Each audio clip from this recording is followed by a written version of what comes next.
એ મારી નગવાળાની થુબડી એવા હો કરનારી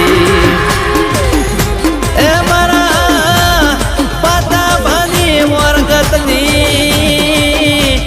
એ મારી હગત વિહત મોમાય મેલડી મારી દાળા વાળી જોગણી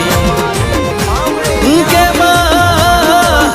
બીડ પડા માતના મરા એ દેવીએ પૂજા કટવકો પાળ તો થોડા પહેરવા રહેતી નહીં માં વગર કુના વગર વકે કોઈ ધોલ નો માર મારી જાય તો માઈનો વ્યવહાર કર્યા બની રહેતી નહીં માં